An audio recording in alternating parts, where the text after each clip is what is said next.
One thing people often get wrong about disability history is thinking it's a modern concern shaped by medicine alone.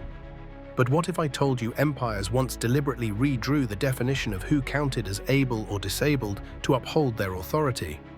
During the height of European colonial expansion, rulers constructed norms around productivity, defining bodies by how well they conform to labor expectations set by imperial economies. In British India, factory regulations and census categories began labeling local workers with impairments not as human individuals, but as unfit for the demands of industrialization. In settler colonies like Canada and Australia, Indigenous children who didn't meet Western educational milestones were classified as mentally deficient, justifying their removal from families into institutions. Across Africa, missionaries reframed traditional healing practices surrounding physical differences as superstition or sin, replacing them with European models often more limiting than liberating. Was this medicalization truly a humanitarian leap forward, or a way to enforce new hierarchies within colonized societies?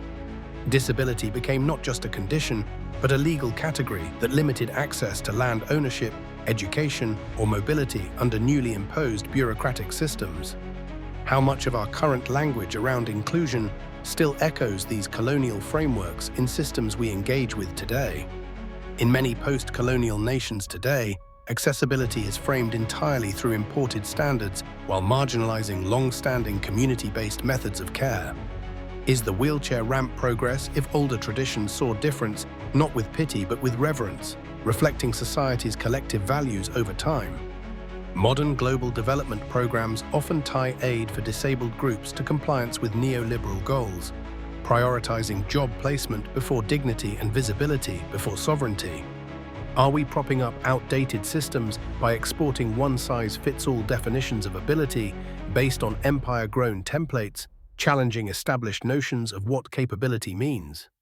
If subjective notions of capacity sparked exclusion across generations, is redefining ability part of decolonizing justice itself in contemporary society?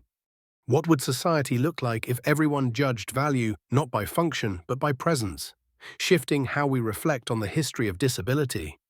Whose story gets rewritten when the body becomes policy, urging us to rethink our approaches toward inclusion and equity in diverse communities?